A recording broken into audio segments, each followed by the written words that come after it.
Hey, money saving tip right here. Listen, stuff happens. Guns can break. They can be out of warranty. They can be a real old gun, whatever. Now, listen, before you bring it to a gun shop, bring it to a gunsmith, even though we want you to come to us and all that, try contacting the manufacturer. You don't know how many times we have done this in the past for clients. They have a gun that's out of warranty, some are in warranty, but out of warranty, and it's got a broken spring, whatever.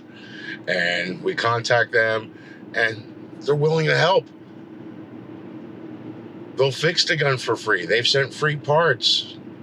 Not all the time, but the majority of the time, they're willing to help.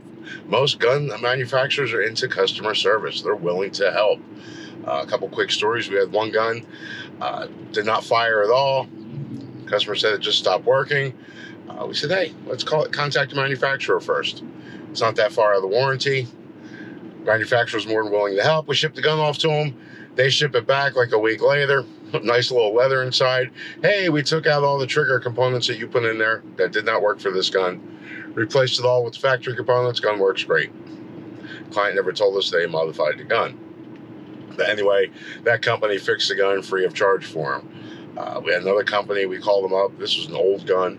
Had a broken spring. We couldn't find the spring for it. Called the manufacturer up. They said, yeah, we got the spring. It was a couple dollar spring. Joking around with the guy on the phone. He goes, yeah, the spring's probably worth about 10 cents. They want us to charge you $14.99 for shipping. But he goes, hey, I'm going to ship you a catalog. He goes, look on page 20. We get the catalog. Catalogs are free shipping.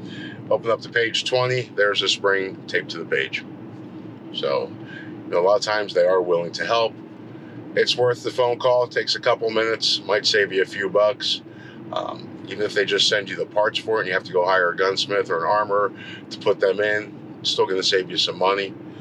Listen, times are tight, money's hard. I will give that a try first. It's not that your local gun shop or gunsmith does not want to see you.